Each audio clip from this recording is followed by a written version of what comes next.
So good afternoon, everyone. My name is Ashish Jalani. Thanks, Viral, for a nice intro.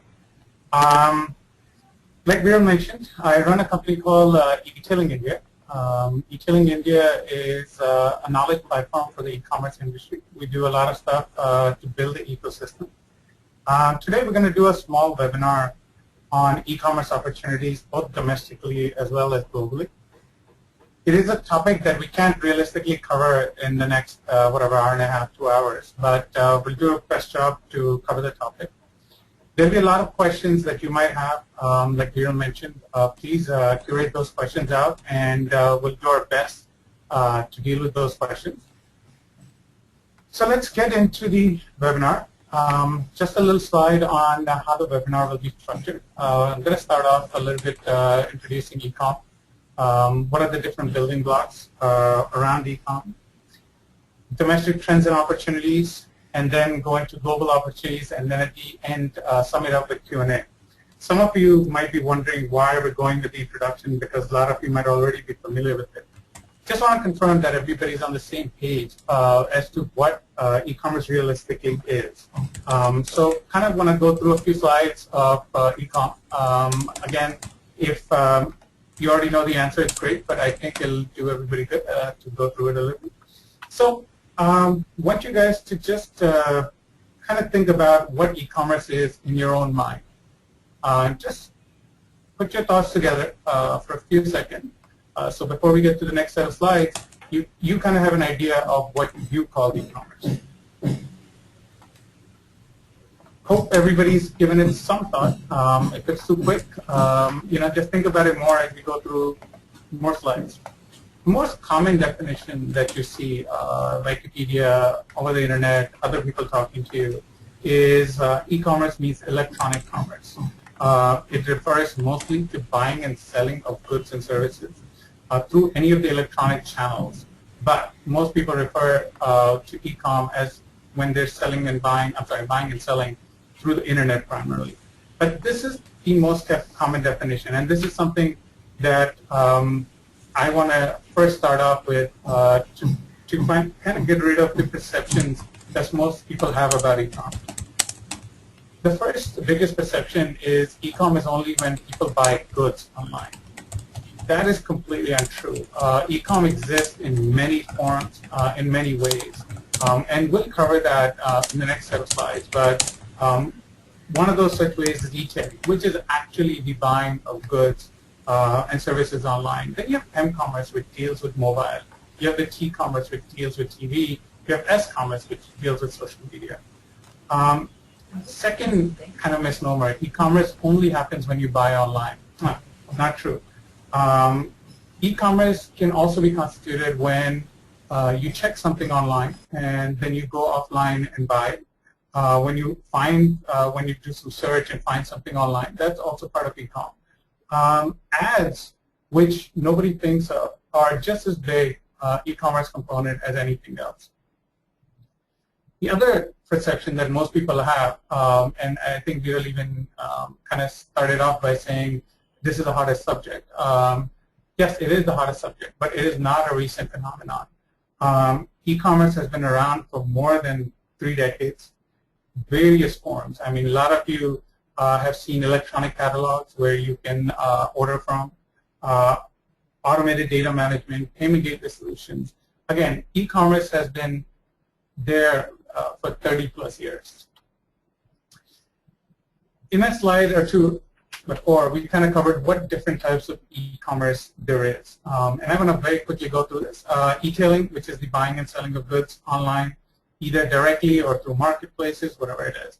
M-commerce, which everybody's hearing of, is when you're using mobile devices or tablets to make purchases or decisions online. S-commerce, again, something you won't hear very common, but it is there, which is the social media commerce. You use Facebook or a Twitter or a LinkedIn or a Pinterest or some other social media to influence the decision to buy online. The last, and probably the one that will come up very fast, is T-commerce, which deals with buying goods and services over TV.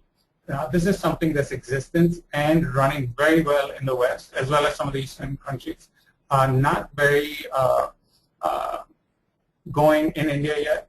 It is at some point, but not realistically.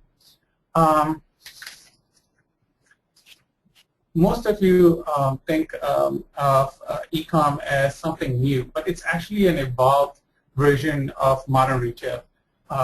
We started, with the whole barter system long back. Money was not there, then money came about, but everything was limited because of accessibility. Then we moved to a retail system where the stores came about and the availability increased. Payments became easier. Now we're at a stage called modern retail, which means we have multiple formats. So you not only have a retail store, you have an e-com store, you have catalogs, you have phone ordering, you have all kinds of opportunities to purchase goods or services. Omni-channel retail, which is another very hot subject that has been talked about recently, talks about using multiples of these platforms, multiples of these channels together to sell. But again, very large, big topic by itself. But again, just quickly trying to get everybody on the same page. This is something that is very interesting to, I think, most of you, as to what are the different formats of e-commerce. Most of you have heard of B2C and B2B. B2C is most commonly the largest form, which talks about businesses selling to consumers through the web, through mobile, whatever the other ways we talked about. It's dominated by large global companies, such as, and I'm sure most of you have heard of Amazon. They've just made an entry in India. B2B is where a business transacts with a business. That is something that a lot of you are probably involved in. This is where you think of yourself as a wholesaler or a distributor, and you're basically trying to find other distribution channels for yourself. That's where B2B is. I'll cover the two others first, and then I will get into some more about the learnings and different kinds of things that are happening in each one of these. C2C, again, something that is more like a barter, but it's new version of barter. There is money involved. So when you have a personal item and you sell it on eBay, that's called C2C, which is you're selling a product directly to another consumer that you might have. The last of this, which most of us don't hear about most, is the G2, whatever, G2C, G2B, G2G. These are government-related transactions. And again, yes, they are also part of e-commerce. When you go online and pay your taxes, when you do business registrations, when you fill out tenders, that again involves G2, whatever, G2B, G2C, G2G, whatever it is. Most of us reside in the B2C arena, and this is where you have, like I said, Amazon, but take Amazon, take a Flipkart, take a Snapdeal, take a ShopClues, all different marketplaces, or you take a Carrot Lane or a Bluestone. They are having a product listed on their site with the intention of selling it to an end consumer. Okay? That is what the B2C arena realistically is, that the end consumer needs to, is going to buy that. B2B is, like I mentioned, is when you're trying to reach out and increase your business potential. So basically, if you take, for instance, somebody that's manufacturing plastic parts, let's say glasses, and they're trying to reach out. See, their current reach might only be in the area that they manufacture in. B2B gives them an opportunity to go beyond, market those glasses to all across India, or possibly even some global person looking out for those kinds of things, and reaching out to them and possibly doing additional business. Alibaba is a very good example. Alibaba has been around for a while, probably one of the largest B2B marketplaces around. India has several others. India has IndiaMart. India has Trade India, which again give you the ability to network, to find these other potentials out there. C2C is still limited in the sense that you have somebody like an eBay or you have somebody like a Quicker. And these kinds of marketplaces or web stores where anything you have, may it be new, may it be something that you're trying to resell, is listed, and somebody who's interested in it contacts you back. The other inclusion in the C2C arena are the classifieds. So just like the Quicker is an online classifieds, everything else that you put a requirement for is actually bundled into the C2C arena. Again, please ask questions in the middle if something is unclear. Now that we understand a little bit about what e-commerce is, what are the different components, what are the different parts, what are the different formats, I want to try to get into a little bit on what are the different building blocks for an e-com venture, because I think that's the second question right after, what is e-com? People ask, what do I do? How do I get into e-commerce? And I think the first question to be asked should be, what is your business case to be in e-commerce? For instance, everybody here has a lot of things happening in e-com. Hey, this person's going online, that person's going online. But nobody talks about the viability or the business case behind having that e-commerce venture go off, right? So first question on the building block is, what is your business case? Is there a real need that you're addressing? Or do you see a potential where your business can grow? It should not be done where it's just following someone else. But again, that is your first block. So think about what the business case is before you even get into anything else. Part of the business case is also realizing and recognizing what your customer base is. If your customer base are people that are online and are looking for products and are doing research online for that product, then it's great. If your customer base doesn't adhere to that and they are not the kind, or the product doesn't drive them to be online to do research or to look for that product online, then you should not be online. Give you an example. Can you imagine a Kirana store guy? Yes, he can be online, but him selling something very local, let's say a fresh food that he makes, particularly online. See, again, that group that will go look out for that will be very small, and when they do, they'll be disappointed because he's very local. So it doesn't make sense for somebody like him to have that online presence just for those kinds of products. But again, if it's something nationalized, if something internationalized, yes, it definitely does make sense to be online. Technology, again, in my experience, technology is the first thing that's talked about. And I would say your business case should be the first that should be talked about. Technology is definitely the biggest component after you figured out viability of how to go online. So technology doesn't only talk about what kind of site am I going to get. There's several different options to technology. One being platforms, what I call platforms. Platforms are pre-built web stores, if you want to call it, where you quickly use and quickly get online. So you have somebody like a Shopify, a Build-A-Bazaar, a Martjack, Power Stores, and there's several others that give you the ability on a month-to-month basis, pay them, and get online. Some of them do give the ability for you to purchase that platform in-house and you run it yourself. Again, each of these have their own advantages and disadvantages. Some of them give you a lot of flexibility, some give you lesser flexibility. The lesser flexibility ones are easier to get on and quicker to onboard and quickly get online. The ones that give you more flexibility, it requires time for you to set up. One of the the question that just came in is, which is the best and cheapest platform?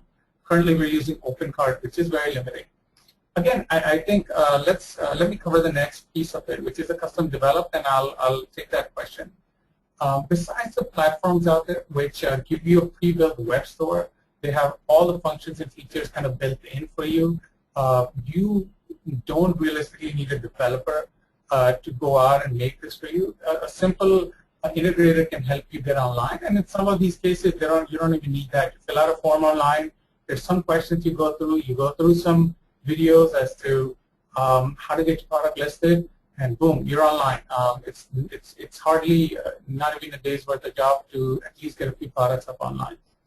The other option is to get something made of your own. But that can also be done in two different ways. I list here several technology options. You have a Magento, you have a PHP, Drupal, you have .NET. Each of them, again, has its own strengths and its own weaknesses. For instance, Magento might give you pre-built components while .NET doesn't. But again, that's going a little too much into it. But again, it all depends on your business case. Do you choose a platform? Do you choose custom developed? Platforms are easiest if your business case is being met by the functions they already provide you.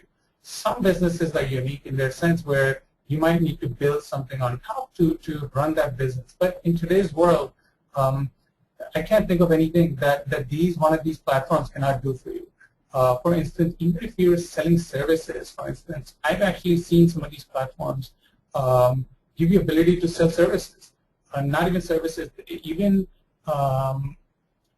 if you're selling tickets, for instance, which has a limited inventory and there's seating arrangements and all. Some of these platforms are built for it.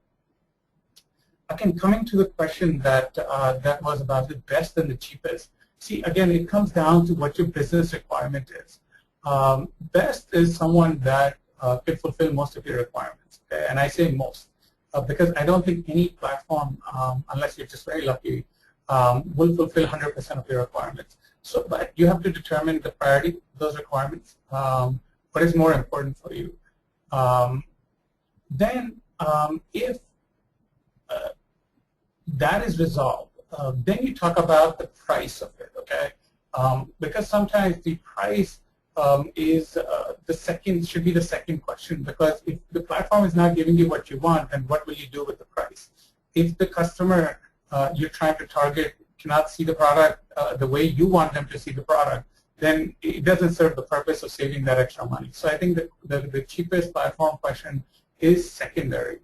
And just quickly dealing with OpenCart, yes, OpenCart is limited, but there are others here that can probably give you a little more flexibility. But given that I don't know exactly the requirements you have, I can't tell you which of these ways that you should be looking at going. But again, that could be taken offline. You know, you can email me. I can kind of give ideas as to what that is. One other question just came up, which would be the best platform for B2B? Very good question, because most of these guys market to the whole B2C sector.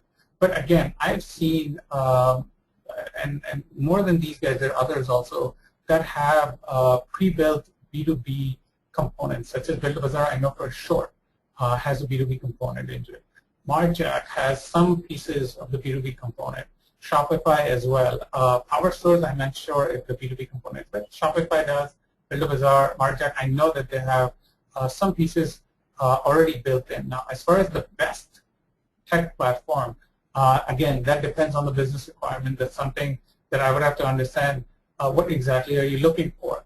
What are you trying to reach? If it's simply giving your catalog or showing your catalog to your customer base, then any of them could serve the purpose. But if you have other requirements, then you might have to look at some of the more custom developed where like a Magento has a pre-built component for B2B, and you can build on top of that for your own requirement. But again, that depends on your business requirement. So moving on, the second piece of, the third piece of building block of e-com would be payments, a very big area. just as important as technology. If you cannot transact, then the whole purpose of e-com defeats. Yes, you can transact offline like COD, which is cash on delivery.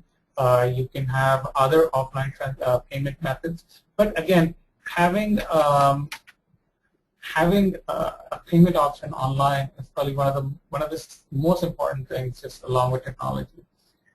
There are several of them out there. There's ABS, there's CC Avenue, like written here, PayZippy, which Flipkart just launched.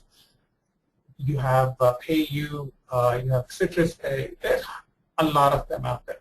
How do you choose which one is best for you? I think that question sometimes is limited to which platform you're on, or which option have you chosen on the technology end.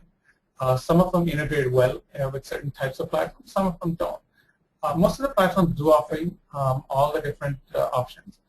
The other thing you can look at is what transaction fees they charge you. For instance, every time something gets transacted, they charge you a certain fee, plus they charge you monthly fees. So combine all of that, you have to look at what makes more sense for you. One thing that most people won't mention very quickly is the speed of the transaction being processed. Some of them process a transaction faster than the others. Even though you would think that it doesn't make a difference, I can tell you from experience that is one of the biggest reasons why you heard of maybe shopping cart abandonment. It means that people try to put things in your shopping cart to purchase, and then at the end they don't purchase it. The biggest reason of that, in a lot of the cases, is the speed, not just your site speed, but the transaction approval speed. Because if it's taking a long time, they think something is wrong. They'll quickly get out of the screen. They will maybe even not come back because they're saying, you know, something fishy is going on, I don't know what's happening. So they need to know that the transaction is being processed and how fast that transaction is being processed. So again, so a couple of things you should look at is the price that they're offering to you. All of them, at least in India, go through all kinds of RBI things so that they are verified. So most of them do not have those issues.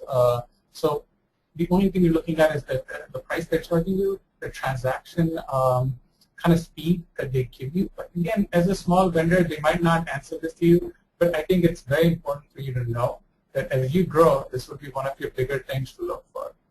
I mentioned the company called Suvidha. There's others like Suvidha, like PayPoint and others, which provide alternate types of payments, something that you don't normally hear.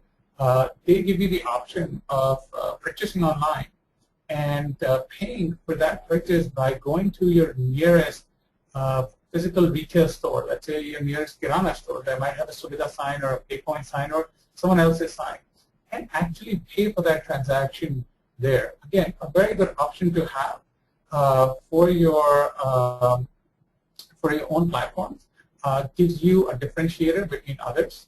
Most people will not bring these on because they're harder to set up.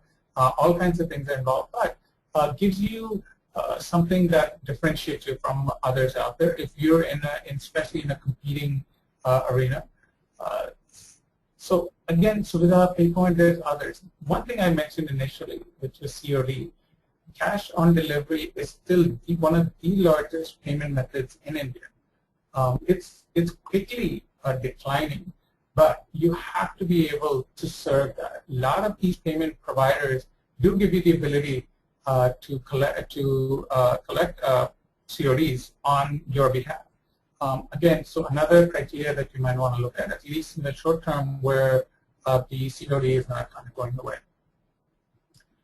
The next building block to your e-com thoughts, your venture, whatever you want to call it, is the content. Again, something that most people don't think about very quickly. The content refers not just to what is being written on the website. This is something where it starts from your products. What products are you putting on that web store? And what details will you put with that product, such as images and attributes about that product. More you have, more better conversion you'll have. So for instance, a product that you simply describe in 2 lines will probably sell much lesser than a product that is described fully in descriptive mode, and you tell everything about that product. So for instance, if you're selling, let's say, a shoe, right? It's great that you describe the type of shoe that it is. You describe the color and the feel. So most people will not describe the feel, I apologize. So maybe you should describe the feel of that shoe. You know, how does that shoe feel? What is the height of that shoe? A lot of women look at, you know, how high is it? How high is the heel? By just having the picture, you're not going to be able to tell that. And by writing about the shoe, again, you're not conveying that. So people would kind of shy away from buying that if they're unsure. You know, how high is it? Is it comfortable? Can I wear it as a party? If you are able to add content where they know more about that product, and you'll get much better conversion from it. Again, merchandising, which talks about what kind of products to put on. Not every product sells online, and now we're talking about the B2C guys right here, not the B2B. B2B, you're serving to a particular set of customers. It's okay. B2C, you have to realize that not everything sells online. There are reasons for it, and so you cannot blindly take everything you have and just put it online. It doesn't work. You need to look at what your customer base will be. You need to look at what they will look for online and have only those kinds of products online. And in a lot of cases, companies will go out and re-merchandise for online. So it might be a completely different set. In the US, even the largest of the companies did that. So for instance, Walmart or Target, the largest of them, went out and made products for online. The reason was because they didn't see that product selling in a retail store, but they did see that product selling online, and it was a uniquely only available online product. So again, product merchandising, a big thing, along with whatever details we're putting on. The next building block that I want to mention is marketing. Something very close to everybody's heart. You get everything up, you get everything done. Your site is up, it's running, but nobody comes. And if people are coming, you're not getting sales. Again, something even related to the B2B and other sections, you need to have people drive to your web store, to your sites, to your listings. Even when you list your product on an eBay or on Amazon, you need to make sure your marketing is correctly done, because otherwise nobody will be able to see it and it's not going to sell. Well, when you deal with Amazon and eBay, it's different because they do some of this themselves. But when you have your own web property, your own web store, you need to make sure you're looking at several of these factors. A lot of them you've heard, a lot of these names you'll hear, but I'll kind of take you through these. Search engine optimization, SEO, you hear this all the time. All it is about your content, the write-ups that you do on your pages, and how you're doing that so that Google recognizes how to list you in their search. So when you're trying to sell, let's say, rivets or bolts or whatever, you need to make sure your page tells everybody that you sell that product, because when Google comes and their crawlers, which are what they call when they come looking to each website on the internet and figuring out where to put them on their search engine, they need to find those keywords in your content so that they know where to put you. Okay? And then depending on how relevant you are for that industry, they're going to give you a higher rating. Again, there's a whole science behind search engine optimization, and again, that is again a topic by itself. So you know, we can kind of deal with that if somebody has more detailed questions on that. You have, the next is the paid marketing, which is both search engine paid marketing and social media paid marketing. This is where you pay to have your listing appear in the search engines. So when you go to Google, and on top and on the right-hand side, you see these listings. They're paid listings. You actually bid on them, and the person that has the highest bid gets listed above, the next highest bid below, and it just moves on like that. Some people with much lower bid get listed on page 2, page 3, page 4. A quick thing about search engine optimization and paid search, 80% of people will never go beyond those first 2, 3 listings in Google. So that is something you have to keep in mind. If you're going to do this, you need to make sure you're on those first page or 2, because by the time you move to page 2, you've already done with 95% or more of people searching for companies or products or whatever. So you need to make sure you're either on page 1, or if you are on page 2, you better have a very good listing on page 2 and hope that the 4 or 5% that come to page 2, or whatever, 10% come to page 2, do see your listing. But otherwise, most people drop off very quickly from the first page. So it's something you want to keep in mind when you start getting into paid, that if the paid is appearing on the second page, it's almost a useless page in my opinion and experience. Social media marketing, again, Facebook has launched, LinkedIn has launched, Twitter has launched. These are the biggest social media companies out there. Pinterest is there. You can definitely try this out, something that a startup might actually see more response from than even the search engine optimization or paid search engine, because social media is where spending less, if you have engagement with the audience, you'll be able to build a following very quickly, and with lesser spend, you should be able to see some ROI. Again, something by itself, a whole science to talk about. This, you guys probably see a lot of email marketing. Almost every company sends all kinds of emails on their product, on their services, on everything that they do. Just to have this webinar, we sent out an email mailer saying that we're going to have the webinar. Again, that's just part of email marketing. Probably the most used, and I want to stay away from using the word, but I would say most abused marketing channel there is. The reason I say abused is because a lot of people blindly just send mails without targeting. They send it to everybody, regardless of however they procure the email address. So if you put your email address at some site, they sell it to someone and you start getting these weird emails. Again, so that's why it's referred to as, like I said, also the most abused, but still one of the most effective ways to market if done properly. The next is affiliate marketing, something that doesn't exist in any large format in India.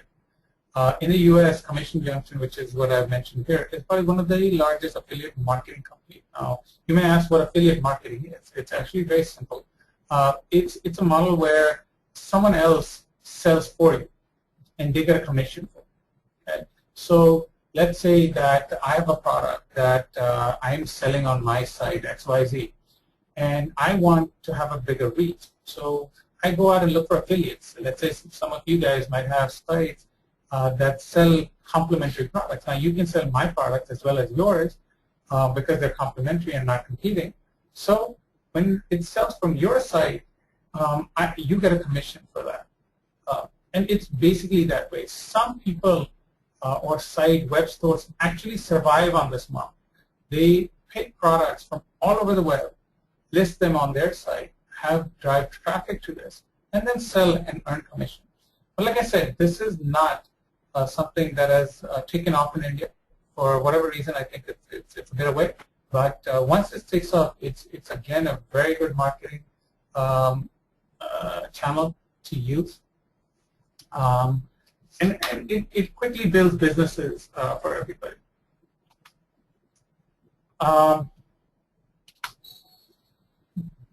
Most of the others that we dealt till this point dealt with the front end, meaning the customer-facing part of the building blocks.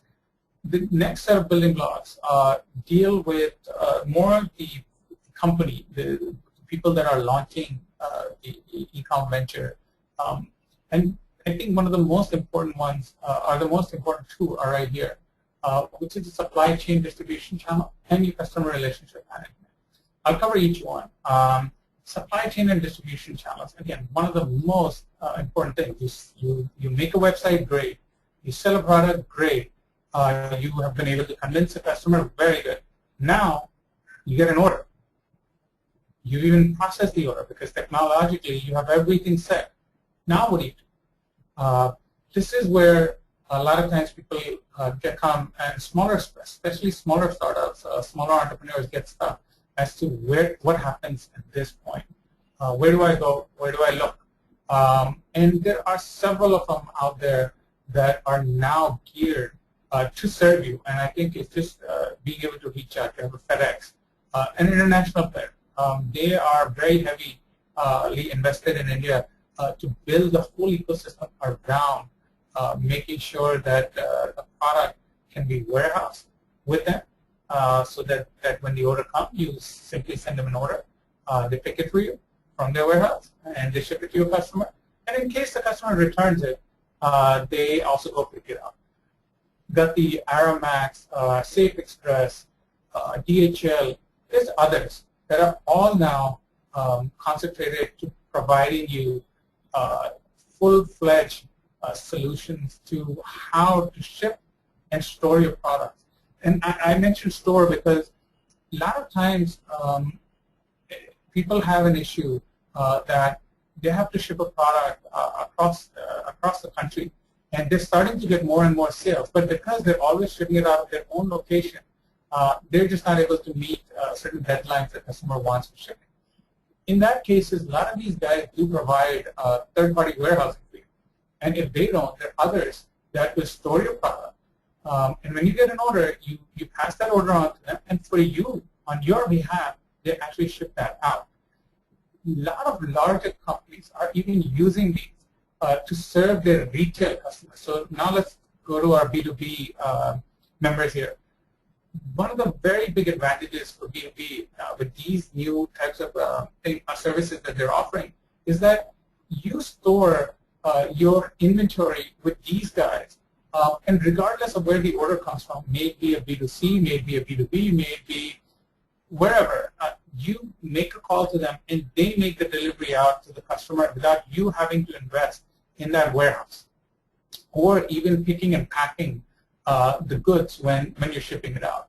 A lot of times these guys are even breaking down the packages for you. So if you ship them something that's a 1,000-piece box, they'll break it down for you and ship to others. So again, something that be very useful for the B2B as well. Customer relationship management. Probably the least talked about and the most needed. You will keep customers and you will build customers if you have good customer service. So not only do you deal with their questions properly, but how do you deal with all the issues that the customer has? So for instance, their product is late. How do you deal with that? If they get a product that has been damaged, what do you do? Again, something that each company has to look at. Customer loyalty and rewards, something that everybody should be looking at, where how do you build a long-term customer? Because if you have to go out and look for that customer again and again, and this applies to retail, e-com, whatever, it doesn't matter. If you're going to go out and look for a customer again and again, it's too costly. So how do you keep the same customer? How do you give them rewards so that they keep on coming back to you? And then the last piece of this relationship is being able to hear and deal with the feedback that the customer has given. So that one way is to collect that feedback first. Second is to deal with that feedback so that the customer knows that you've actually taken care of their query or their issue that they're having. So again, something that every company, e-com's building blocks should be. This basically kind of summarizes the building blocks that I wanted to cover because I want that everybody understand what they are. If you already know, I wanted to give a little more insights into what they are and who the players are. And if there are any questions that come to your mind, please continue to ask as we move along. but so that I can kind of deal with those things as we're moving along. Outside of the building blocks, now we get to the what I call the interesting part of this webinar, is to kind of tell you where are we as India. And this next slide is a beautiful slide. The total Indian market, everybody estimates at a different level. Some say it's 6 billion total, some say 7 billion, some say more, some say less. Let's assume that our market is about a $7 billion market overall in e-commerce. If you compare that to other countries, it's very minuscule. There might be countries where 2 or 3 top players, and not other countries, say US, the 2 or 3 top players actually comprise of more sales than we as a market do. But it's not a bad thing, given that there's a huge potential that is coming. So just quickly covering our, if you take travel out, because travel being most of our e-com market in India, the transactional market is about $1 billion, which probably you guys have all heard it. Flipkart is probably one of the larger players of that market. So $1 billion for non-travel, $6 billion to travel. And travel, you include everybody from Make My Trips to IRCTC to directly the airlines that are one way or another transacting online to sell their tickets, sell their hotels, all that kind of stuff. So again, huge amount of money when you first look at it. Realistically, not much when you compare to the rest of the world. One very interesting fact, 51% or more of all online e-com transactions are attributed to Tier 2 and Tier 3 towns, which is very weird, given that most people think of e-com as being something that's concentrated in the big metros. It is not true. It's actually more fast growing in Tier 2 and Tier 3 towns than it is in a metro. Very basic fact why that is happening is because the availability of choices in a Tier 2 and Tier 3 towns is very little compared to a metro. So the growth is coming from the Tier 2 and Tier 3 towns much quicker than it is from the metro. And this 51% is actually increasing. So it used to be lesser a year ago. It is more now, and we expect this to even grow further as we move along. Because, like I said, the availability of goods is not there. There is no way for them to travel to a nearest mall to buy a branded item. Sometimes they have disposable income, but they just don't have the option. And this is where e-commerce plays a big role, where simply they can go out to a web cafe and get online and buy. And you know what? Some way, there's ways where they can pay for those goods when the goods arrive, like COD, best thing. Cash on delivery comes and then they pay for it. Or you have somebody like a Sudhita or all these other guys that provide alternate methods in these smaller towns for people to get their deliveries and then pay for it. So again, a very, very interesting fact to have out there. Again, next chart kind of displays, India has the second largest online population in Asia Pacific. Okay? The only one we trail is China, and we trail by a large amount, but assuming that China has kind of put everybody behind, it realistically doesn't make sense for us to compare and say, hey, where do we stand? But yes, good thing is that we're even ahead of Japan, even ahead of Southeast Asia, and that Southeast Asia combines multiple countries. So it's great to see that India has the second largest online population. Now it's all about how do you capitalize on that online population that we have. What kind of e-commerce ventures go online? What kind of products are there? And how do you market to this group?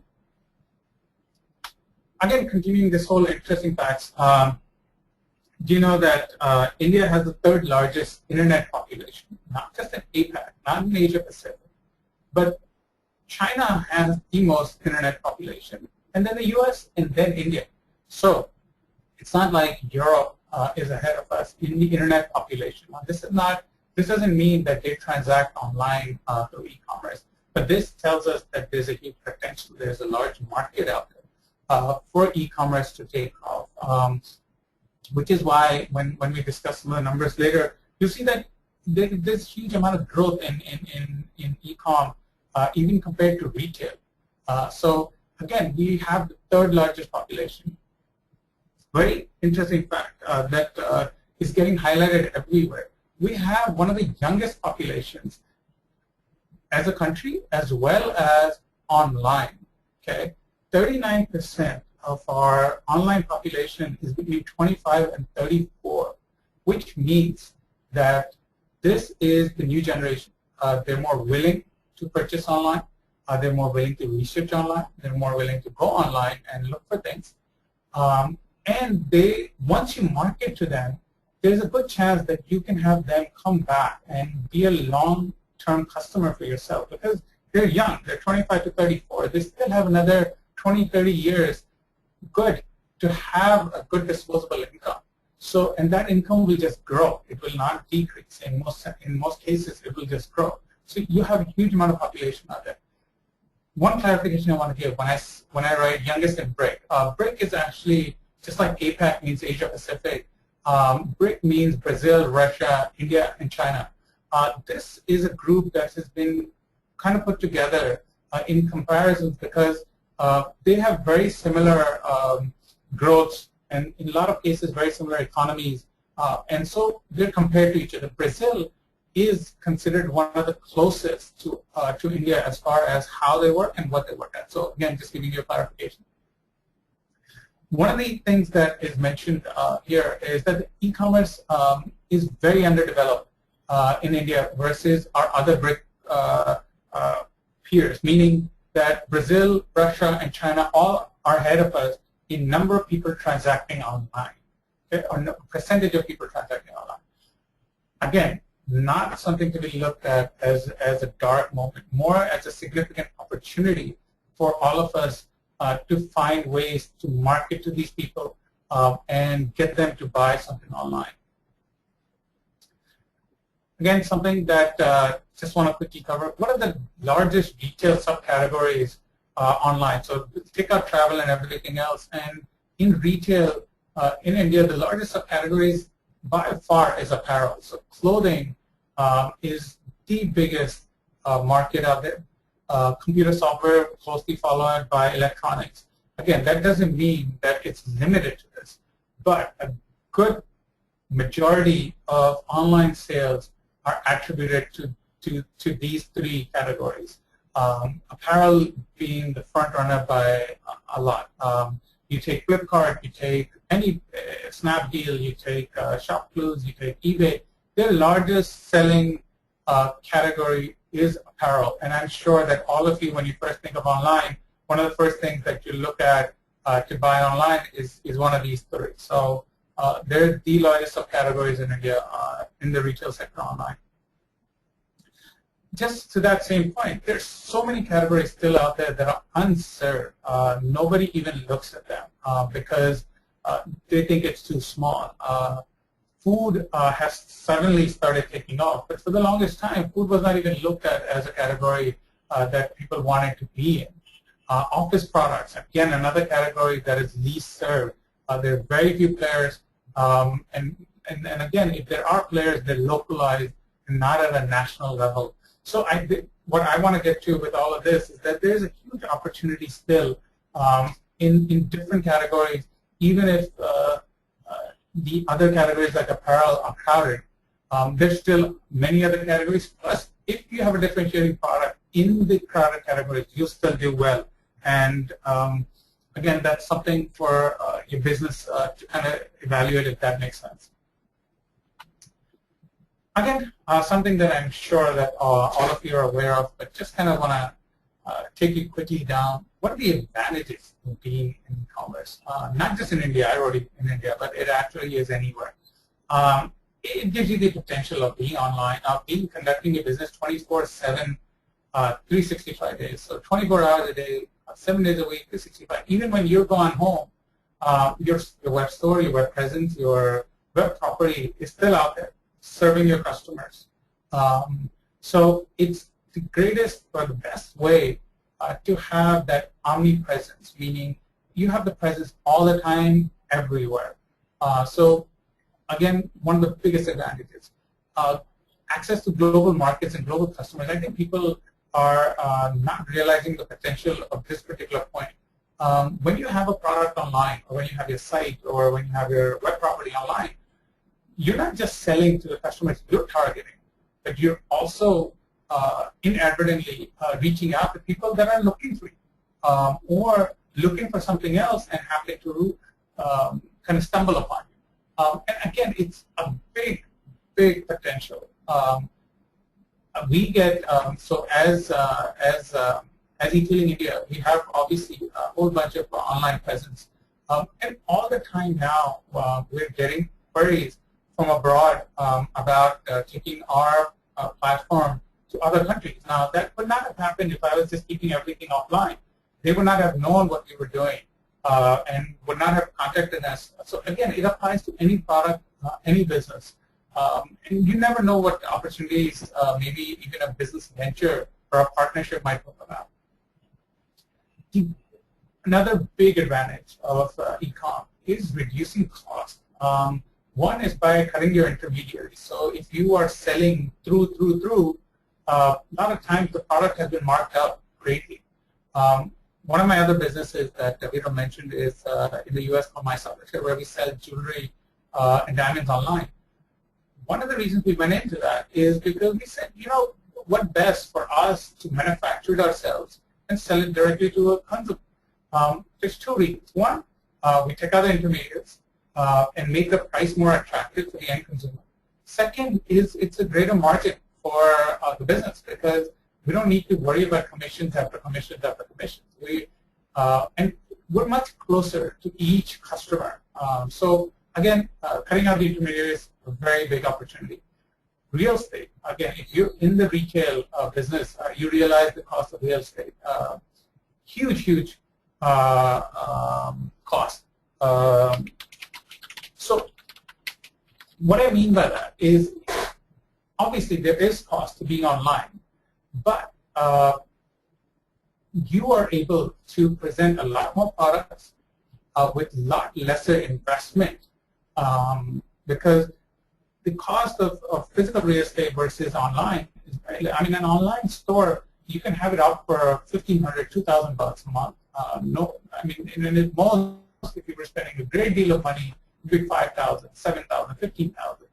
I don't think in most cities you can even rent a small store for that price. Maybe in a smaller city you can, but not in any of the larger ones. Web doesn't discriminate which city it is, and it gives you a presence. So, and especially if you're trying to expand, web is probably the first place that you should look at, and realistically look at to grow your business. The other advantage, speed to market. Again, web gives you the opportunity to be online or presenting your products within a few hours in a lot of cases, a day or two in some, and if you're doing a heavy custom development in a month or two. In most cases in retail, you have to have much longer lead times. Even if you are already in both retail and online, you're able to get your product in front of a customer much faster online than you are in a retail store. In a retail store, you have to ship it to the store puts it on the shelf, all kinds of things happen. Here, with the turn of a few keys, you have the product online, visible, people are looking at it, and so, hey, it's speed to market, something that you unmatched offline.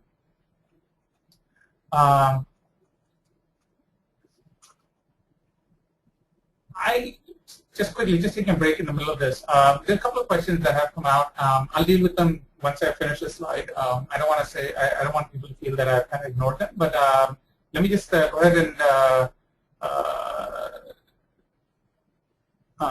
you know, finish this piece, and then I'll take those questions and deal with it.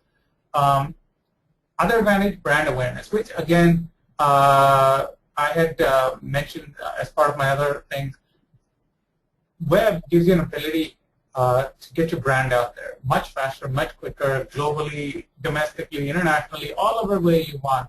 But your brand is out there. It gets searched. People will find it. So if a person, let's say, when tomorrow you own a small shop or you own a small brand, let's say, that brand in most cases is only recognized in the stores that it's being carried in. Now online, if a person is searching and trying to find how credible you are, they will go online and kind of put your name there. Hey, if your name is there, your brand is there, they're quickly going to recognize that, hey, this person is credible. Second is that even if they did know your brand and they were looking for something very particular, they would actually see one of the products maybe come up, and now suddenly their brand awareness gets built. So again, very big advantage of being online. Great customer insights. Probably one of the top in advantages. You're the closest to your customer when you're in e-com. Okay? You get to see what they're doing. So when they go through your site, your analytics tells you what they did. You can actually track how they're moving about, which products they like, which products they don't like. For our business, my solitaire business, again, very huge advantage of being online and having those customer insights, because we know at times which products are not even being reached, which means that the customer is not even seeing them. And at times we're seeing that the customer sees it but doesn't buy it. So that means something is wrong with that product. And in a lot of cases, we see that very few customers see it, but everybody that sees it buys it. That means that, hey, I need to promote that product a little bit more to see if I can get more sales out there. So again, customer insights, very key in e-com.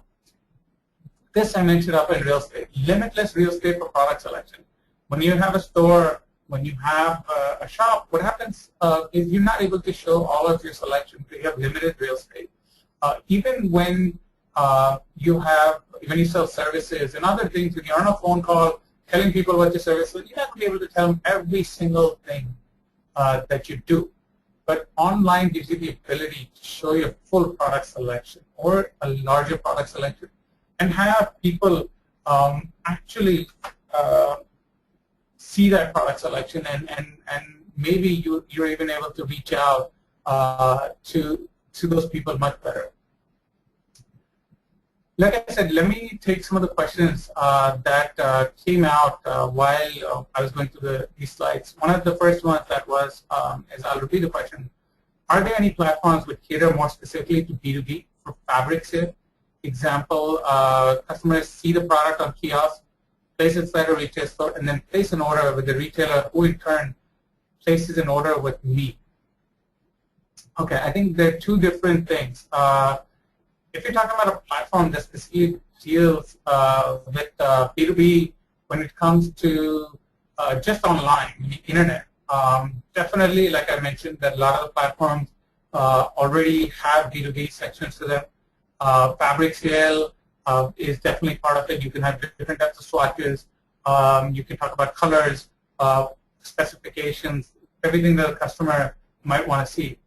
Now, when you come to something where you're talking about a kiosk inside a retail store, I am unaware of any of these smaller platforms being able to do it, but that doesn't mean that there are not platforms. So there are platforms where they're more retail-based platforms that give you the ability to do what you're saying, which is a kiosk can be placed, kiosk or an iPad or an iPad, whatever, a laptop can be given out to a retailer, and in turn, they can kind of show your products to an end consumer.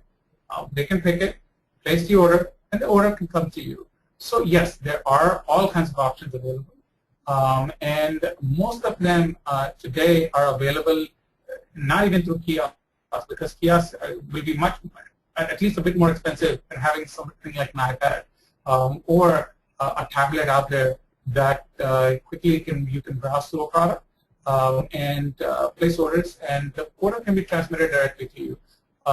If you want examples of it offline, if you send me a mail, I can quickly share some of them, but as online I mentioned that a lot of the retail POS guys have iVend Retail has a product of something similar to this. There are other retail POS, Genesis, and others that have products very similar to this that can be used. Just moving on to the second question. Again, a tricky question. How big is the B2B market in India? Again, it's a market that is not being tracked. So let me not say that the numbers are, so what really it is that the numbers are not available. But looking at, if you go to either Trade India or India Mart or any of the B2B marketplaces out there, the amount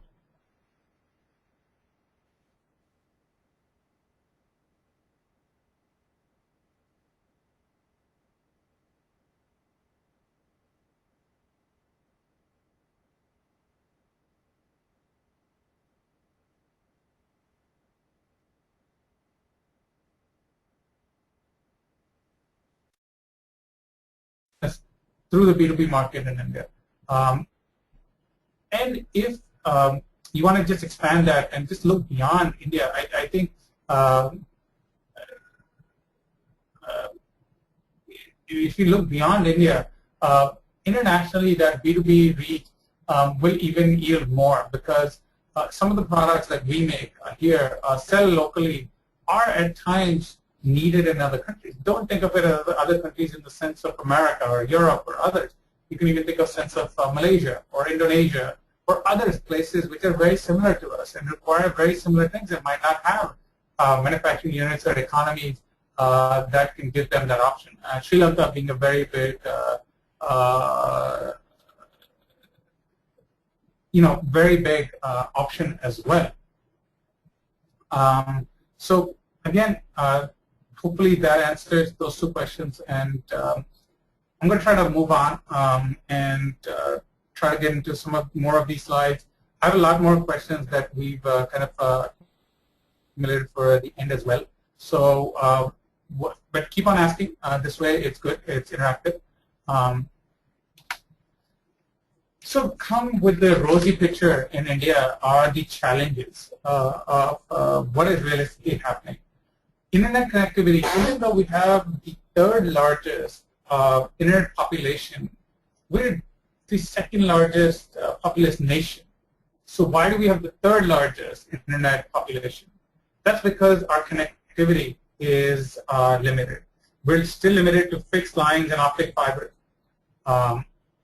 The silver lining in the cloud is that wireless is becoming quickly the most used. So more mobiles are being used, more tablets are being used.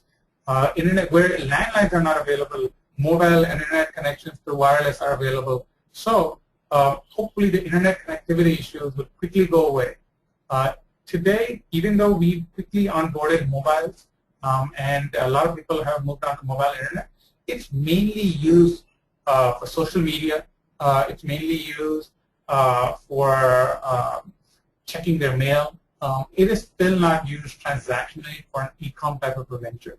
But that is changing very quickly. So, I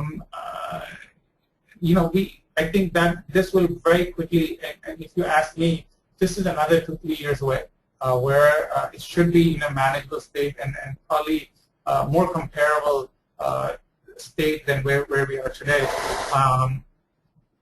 Second challenge that I see, limited payment options. Countries' total population, only 0.1% or even less than that own credit or debit cards, which is probably the most transacted way online, or should be the most transacted way online. Rest of the world, this is the most transacted way, is to use your credit or debit card to purchase either goods or services online. In our country, only 0.1% the next number is even more striking, which is only 3% of the online shoppers own credit and debit cards. So how do they transact is the question. And like I mentioned, COD being the biggest one. And with these alternate payment methods, that's the other one. In our country, we have something very weird that others might not have. There are agents which would purchase for you. So this 3% doesn't account for those guys, because that one guy is purchasing for 50 people, let's say, in a tier 2 account, because they come, give him the cash, he uses his card, he or she uses his card to buy online, get the product, and get it delivered. But that is something weird that we have, no one else has, or maybe other countries do, and not just at the level that we do. The good part about this is m-commerce, m-wallets, cross-channel payments are really becoming, are really taking a headway and are the next steps to move forward on e-com. M-commerce is simple. You've all heard of Airtel offering Airtel Money. Tatatel has launched something similar. Others are launching very similar, where you'll be able to use your phone to pay for particular things, right? So if you're if you want to purchase, let's say, an apparel from Flipkart, you'll be able to pay it through your phone. M-Wallet plays right into that. M-Wallet is where you actually have some money saved up in that mobile wallet. The mobile wallet is not limited to your phone. We refer to it as a phone, but it could be a key. It could be any carryable device that you can scan or kind of wave in front of something, and it charges or debits from your wallet. Cross-channel payments is what I was referring to with these alternate payments, and you can maybe go into a post office and pay for your online purchase. Again, something that our country is working towards, and quickly taking head, where we're going to be able to pay with very many different ways. Last challenge, probably one of the biggest challenges for somebody that sells a product to overcome, which is a touch and feel. Still, we are very touchy and feely. All our major buying decisions are made in person and influenced by touching and feeling something. Most Western countries, people have realized that, hey, I can buy it, I can touch and feel when it comes home, and if I don't like it, I'll just return it. We're still very reluctant on that. Plus, there have been ways abroad where things have been standardized. So when somebody says it's an XYZ, they expect an XYZ. We're still struggling with some of those standardizations. Once that standardization comes through, you'll see that this touch and feel requirement will also reduce.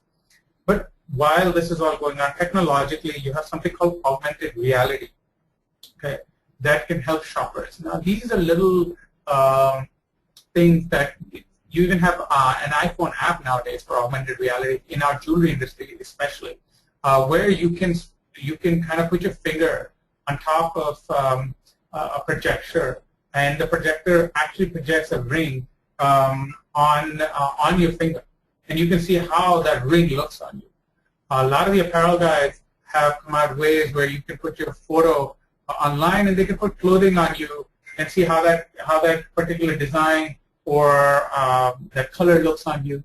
The eyeglasses have done that. I've seen an ad on TV where you can kind of go in front of them, they take a picture of you, and kind of they put different kinds of eyeglasses on you, and you can see how you actually look. So again, some of the challenges we have, but just along with the challenges, we have quick solutions as well that are coming. So again, great that we have these solutions as along with the challenges. So how do you start? This is again a question I think most everybody that doesn't have something will look at doing. I kind of combine all B2C, C2C, B2B, all the different ways of e-com into this one slide of how do you start. In my opinion, there are unlimited options, because when I say unlimited, doesn't mean that there are unlimited sites out there. I mean unlimited in the sense that it's just kind of up to your creativity as to how you want to start. I'll mention some of these here. And we as a company, so my company in the US, we use combination and permutations of all of these things. We don't realistically have or maintain any one of these. For instance, a marketplace. Today, Amazon has launched big time in India. You have an Amazon there. Amazon is the largest e-commerce player in the world. Okay? They grow at substantial rates every year, probably leaving out retail in the dust. And their footprint is global. So when you list something in India, it gets listed globally if you want to. You can also list on Amazon that are in other countries and somehow even store goods with them so that they can ship it out for you. But again, Amazon being very big option. eBay, again, been around India for a while now. Started with Bazi back in 2000, somewhat, I don't remember, 99, 2000, somewhere in that range, where they brought C2C. A consumer can sell something to another consumer, something like a classifieds. So they actually brought standardization, organization to that whole sector, and still at a global scale, one of the largest marketplaces out there. And only these two are your very first option to get started. Even when you're trying to figure out how to get your own self-operated things off the ground, these are your first guides you should be looking at to quickly get reach out in the market. Then you have some of your bigger domestic marketplaces, and there are many more than this that I've mentioned. A Flipkart, a Snapdeal, a Jabong, a Shopclues, an Infibeam, a Yevi, a Pepperfry. They're all domestic marketplaces currently. I'm sure that they are looking abroad to expand. You might even be in the future be able to even ship goods to them to abroad. Today you don't, but in the future you will be. I'm sure that they will be able to give you access to the worldwide audience. In India, they're probably the largest ones out there for you to get started with. Business to business, some of you asked that question. There's Trade India, there's India Mart. At a global scale, you have Alibaba. China has one, but again, it has language limitations besides Alibaba. There's others. There's some called B2B marketplace out in the US. There's many others in the B2B sector. In India, the largest one that I'm aware of is Trade India and India Mart that give you the ability and the reach out there. The other option that you should always think about alongside with all these other marketplaces is your own self-operated and managed web store. Why do I say that? Why cannot you just be on these marketplaces? It's great to be on the marketplace. It's great to drive revenue, great to drive business through these different marketplaces. But to build a brand, to build a long-term customer for yourself, you need to have your own presence. Okay? You need to have a combination of your own presence along with all of these to get a proper foothold. This is something that, again, we do as a company. We have almost all of these things set so that we can have a total reach into the consumer world. You have to be very careful, though, as to where you want to build your brand if you're trying to build it. Some brands steer away from certain areas, certain marketplaces. Some are open and they're everywhere. Some have multiple brands under a main brand to list at different places. Depends on what customer you're trying to reach, what your business models are. Again, a lot of things to be talked about, a lot of things to be looked at.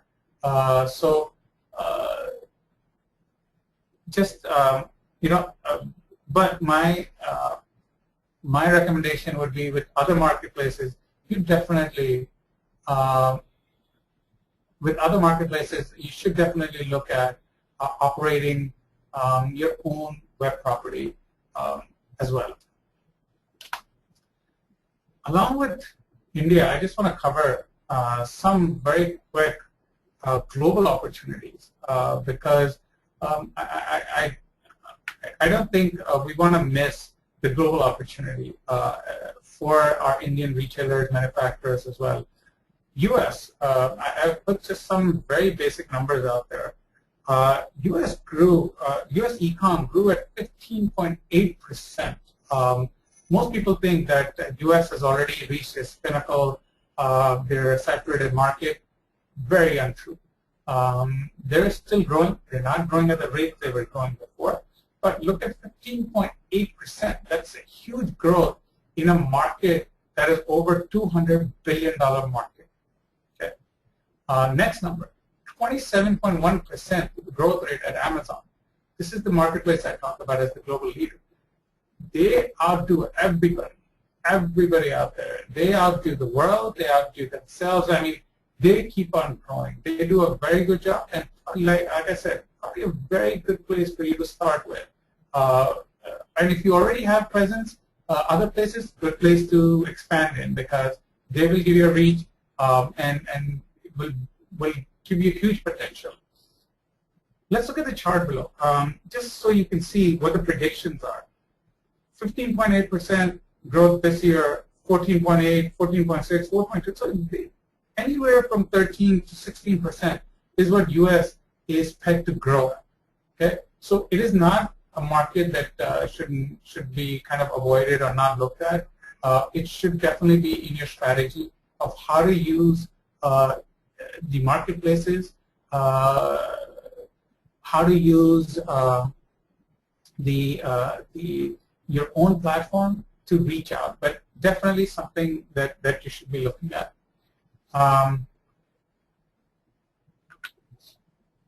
Again, a few more numbers about US. Retail sales globally inched up 1%. So 1% physical retail sales in 2012 went up. Okay. Now look at the next number. Online sales grew 14.8%. So this is not just limited to the US. This is worldwide, globally. So globally, the retail sales went up only 1%, but 14.8% went up online, which means that online is very quickly gathering momentum even in retail and kind of cannibalizing retail itself. So it's very important for everybody to look at the online potential and see where it heads. Again, retail forecast, online retail, somewhat just like the other chart that I had. This is just by someone else, a little bit different potential. They talk about 10% all throughout versus 16 to 12% or whatever. But again, something very similar on the lines. Besides US, I think the other market that we should be looking at is Europe as a global potential. Look at just like the US, look at the growth potential in e-com for Europe. The sales are predicted to grow at least 11%, and 18% per year in Southern Europe countries like Italy and Spain. So some countries will grow faster, some will grow slower, but an average 11% growth. Again, huge potential, huge market for India to look at, to sell abroad, to ship their goods abroad. So with online, with all these marketplaces, your own presence, keeping these two larger opportunities in mind, I on purpose didn't cover other countries because I can cover all of them and talk about all the different potential, and everybody's growing. But I think if you're a startup, if you're still looking to scale, these are probably the first two countries to look at. Then you start looking at other countries such as Japan, such as Australia, so that they're your next set. But I would realistically look at everybody first concentrating on these two, then moving on to someone else. Again, whatever I've showed you is not just from experience, but also from talking to many others in the industry, so that you have correct input. I follow a very similar kind of a guideline for myself, for my businesses as well. But again, passing it on to you guys. I have one question here, which is a platform recommended, which is a very flexible to build a website on. Again, if you're looking for a flexible platform to build a website on, you're probably referring to a solution like a Magento, in the sense that they give you little functionality pre-built, and you build a website on top of it. Okay? So your front end, your requirements are basically what is built. The Magento back end gives you everything from inventory management to couponing systems to content management systems, and you build on top of that. That is, if I understand correctly, that is that way. Now, if you're only looking to use a platform to just kind of configure a site to make it look nice, then any of the platforms like a Shopify, like a Power Stores, like a Build-A-Bazaar, any of them can help you quickly come online, and be flexibility on the look and feel of the website, not on the functionality, because functionality is something that they have pre-built. Okay? They can customize it to some ends. For instance, some of them have very cool plugins where you can extend the functionality. For instance, Shopify has a store, like an Apple store. They have a Shopify store where you can extend functionality of that platform. So if you are trying to find something, you can go and look in the store and say that, hey, I'm looking for something, do they have it? Now, some of these others don't have that ability, but some of them do. So again, I think I've answered it both ways. So hopefully that can answer that question. As far as a presentation, as far as having something structured, I kind of end here. I don't want to keep on boring. It's already been an hour or so, so I'm sure most people are kind of bored going through a presentation. Hopefully, Darapi found it useful.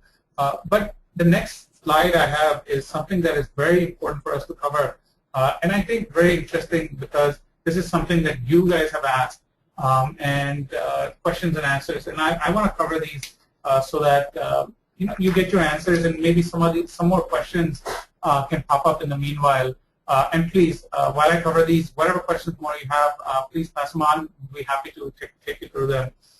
The first question deals with launching an electronic pest repellent product, and they would like to promote it through an e-commerce route. What is the best category to place in such a product? And what are the maximum sales volume of such products, or which sites? So let me answer them one by one. I'll answer the easiest one, best category. I would assume that this would be somewhere in the home living kind of category. If it's also for an office use, you can definitely list it in office electronic equipment, or it could be in home electronics equipment. Again, this is kind of something that kind of falls in multiple areas, and you'll have to see, you'll have to kind of put it there, see how it performs, kind of put it in another category, maybe that deals with well-being. I could think of maybe well-being as one other category, and see where it kind of moves and where do you see more eyeballs coming to it, and then decide where to permanently leave it. Now, promoting this through e-commerce, again, going back to all we talked about, you have to have your own presence. You have to have it listed in multiple places. And then use digital marketing in the sense that your social media, your SEO, search engine optimization, and all, to kind of get the name out, the brand out, the product out, so that people can see it. Obviously, you can pay for everything and list it in Google everywhere, wherever people search for it. But again, that also requires a lot of thought, analytics, because you can't just blindly say that people will come searching for this. If you had put in Google that I want to have my listing in electronic pest repellent, you would get all kinds of end consumers from the US, let's say, because it's a very common product. Now, you might not have the ability to sell to the US, so you have to be careful that you're only listing this particular ad in India or in particular localities that you want to target. So again, the whole ad mechanism is something that has to be analyzed and properly planned before you just go out and do it. Quickly dealing with sites, again, everybody has the volume when it comes to the marketplaces. You have to try all. I would not say you limit yourself, because there's no reason. Your product is not such that you should be limiting yourself. Moving on to the next interesting question, and I find this probably the most interesting one. How many e-commerce players in India can be called successful? My first thought is that success is what you need to define first when it comes to e-com. India was a place where the market didn't exist, and the e-com market had to be built. Okay?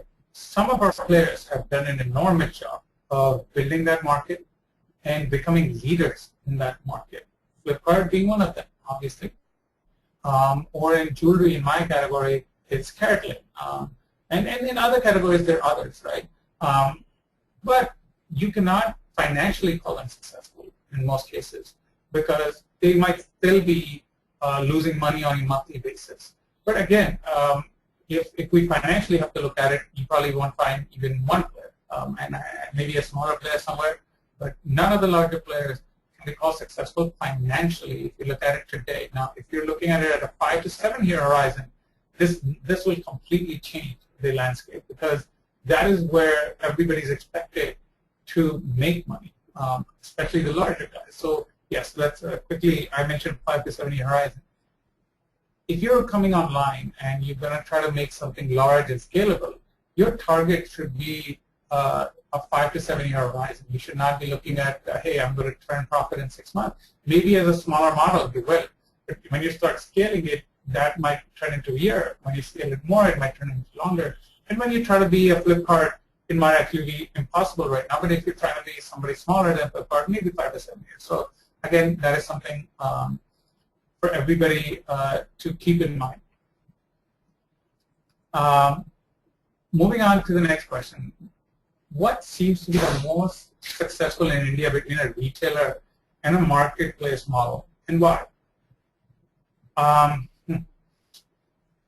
There's two answers to this. One is from the side of, are you trying to sell your product? If you're trying to sell your product, then a combination of this is what is more successful. If you're trying to be a venture to figure out if you want to only be a retailer versus you want to be a marketplace model where you're going to bring other sellers on board, then I would say most success has come till date in numbers to the marketplace guys. Now, why is because very simple. In a marketplace model, you're selling other people's inventory. And in your own model, you're selling your own inventory. When you don't have inventory headaches, you're able to market and maybe sell better. I said maybe because it's not true in all cases. But usually marketplaces end up growing faster as models. But they're also harder to implement and manage and run. So it's kind of your call if you're trying to get into one of these ventures. As a seller, okay, I would combine all of this and use my own versus marketplaces and make sure that I'm able to combine all of it in my own advantage. There's one question that has come in the middle, and I want to deal with it before I get to the next set. It says, even when Flipkart is considered very successful, yet it's tough for it to reach its break-even. Why is it not successful in terms of profit? Again, I think I was trying to cover that. India didn't have a market when Flipkart and all these other guys started. They had to first create the market. Creating the market meant that changing a basic mindset of a customer as well as building the infrastructure. So when the customer wanted to purchase something, the infrastructure didn't exist. So a product order came, but there's no way to get it to the customer. So all of these leaders had to first invest into building the customer base, building the market, building the infrastructure, and then only could they look at profitability. They took the lead, and as such, they're leaders, but they're not profitable. Some of them have even kind of bowed out, meaning they've actually left the market because they could not survive beyond a certain point. But I think to answer that question, it's reality that they spent most of their time, their money, building that market. And in some senses, maybe some of them went overboard and spent a lot more money on marketing and acquiring customers without realizing that the market needed to grow organically a little bit as well, instead of just forcing customers to buy kind of thing. So they discounted all kinds of products, ate on their own margins, did all kinds of stuff to get that customer in. And maybe hindsight is always 20/20. Maybe it seems like the correct decision at this point, but not not when these guys had started. So again, they were building the market. I want to quickly, we only have a few minutes into it, so I want to also go through some of these questions. And if you have some other questions, please do. It talks about regarding vertical players like Baby OI, Urban Ladder, more successful than horizontal players like Snapdeal. I don't think any of them are more successful or less successful, because in each of these models, their size is different and has to be different for profitability. For a Baby OI or an Urban Ladder, they can be profitable at a different scale than a Snapdeal, because Snapdeal only makes an X percentage of a sale, versus a Baby OI or an Urban Ladder, which makes margins on each sale. Okay, so there's a differentiator. So I don't think you can put the apple and the orange together and say that somebody's more successful. I think in their own sense, they are all the ones that you mentioned successful in building their market.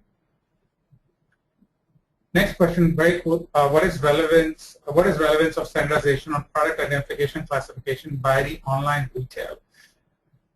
It is hugely relevant because, like I mentioned, today what happens is the same product, besides electronics, which is very classified, very standardized. So the only fight in an electronics product is price for a consumer. Okay, the consumer doesn't have to think about purchasing that. So if you look at the second largest category or the third largest category that sells online in India is electronics. The second is computer software. Both of them are standardized and classified.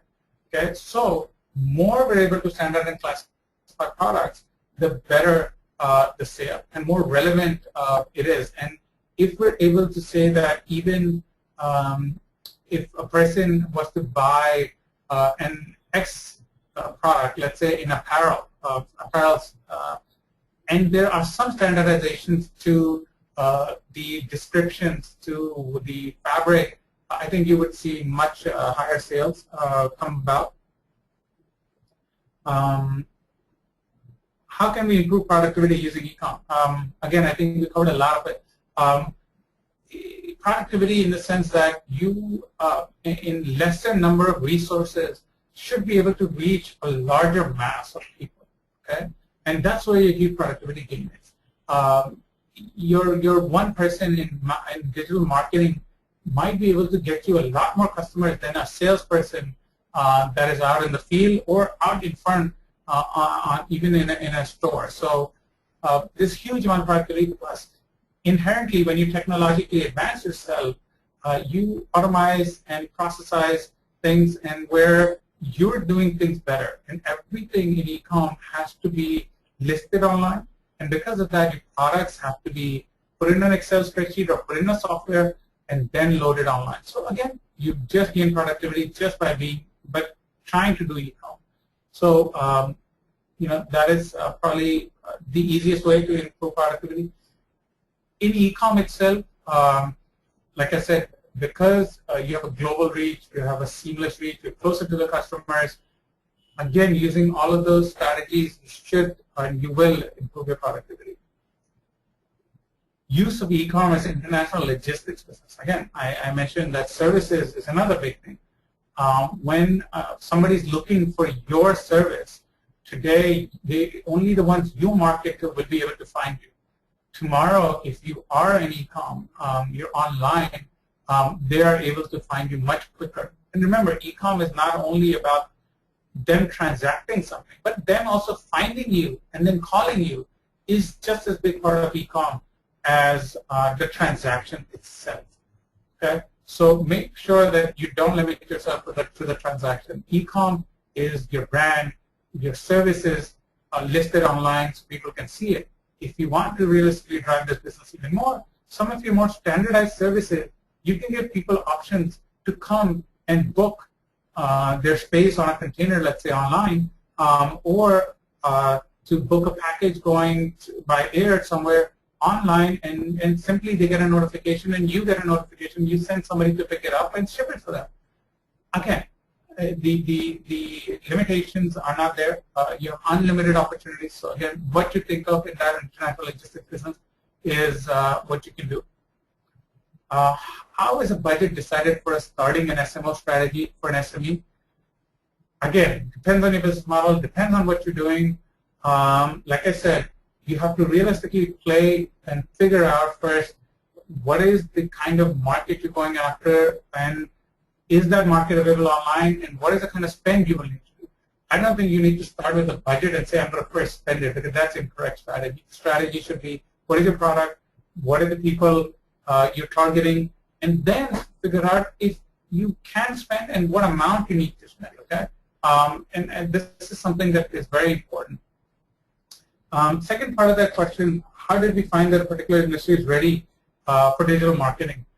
I think every industry is ready for digital marketing, because in today's world, B2B, B2C, C2C, G2G, everything is online. Again, strategy is what matters.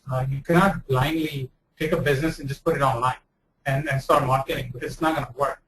If you're trying to, let's say, a B2B transaction, right? Then why would you be marketing to an end consumer? When you're trying to sell to another business, you should be looking for places where businesses will look and businesses will find you. Okay? So again, it all depends on the strategy, on how you do it. I think every business, I don't think I can think of any business that you cannot market online. Hair salons, local hair salons are marketing online. I mean, forget everything else. Think about it. How can a local hair salon market online? But they do, and they do an enormous job of it. I worked with one large brand in the hair salon business where they get celebrities, and they're marketing online.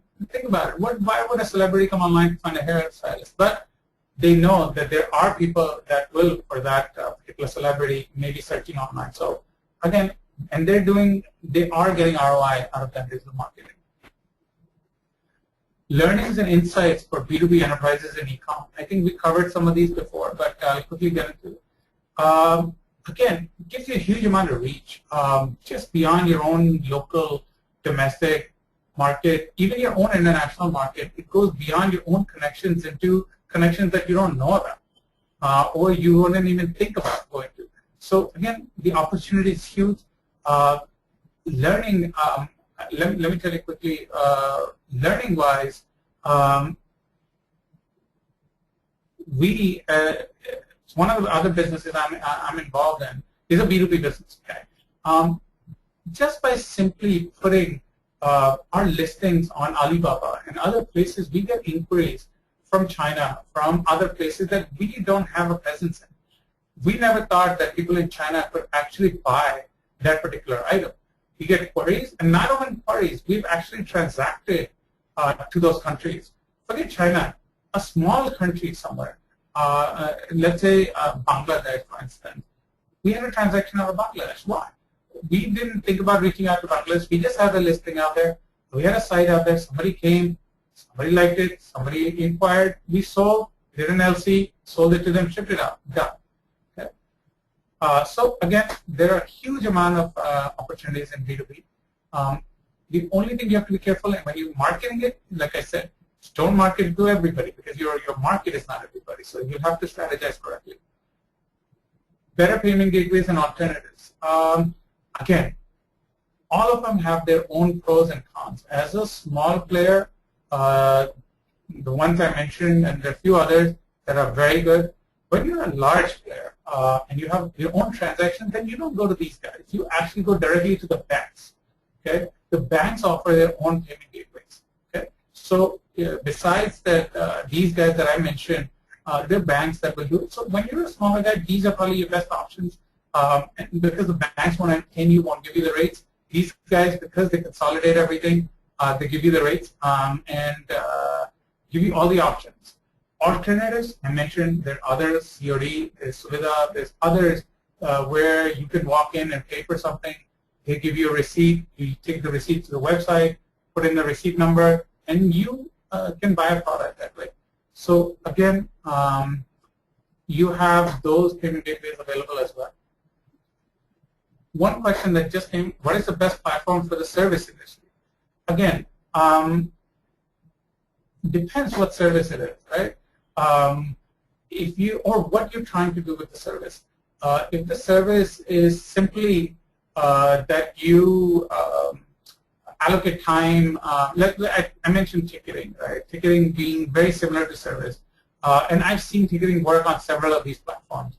I would assume that you actually look at Build a Bazaar and see if that is something that maybe you find better.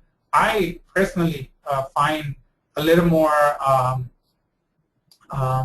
functionality in Build a Bazaar for these kinds of things than I do in the others, because others are very transactional product based, but they all have some service or some service model to it. So I cannot say that they don't, but I would, to answer the question directly, I would say you look at Build a Bazaar. If you still don't find them to be proper, definitely something you can reach out to me again, and I can answer. I can try to help you and find alternates as well. I think this is it for my presentation. We're almost running to the last few minutes of the allocated time as well. Just want to thank everybody for participating with us, being here for almost 2 hours. I know it must be boring to go through some presentations, but hopefully you found some things useful and informing. And you're happy. I'm sorry. I'm happy to deal with any more questions. To reach out to me. If there are other things that you're particularly looking for, where you want Ascent to talk to us and do another webinar, very particularly on a subject, we can schedule that as well. I had to cover a whole bunch of stuff in a matter of this time with the questions, so kind of didn't spend too much time on any one particular area. The platform seems to be something that everybody seems to be interested in. Again, if there is something, please do let us know. We will reach out and schedule something around the platforms only, where I can cover each platform, the pros and cons as well. If people want in-depth knowledge about each platform, I'm happy to do that. Again, thank you for your time this afternoon. Look forward to participating again in some other webinar very soon.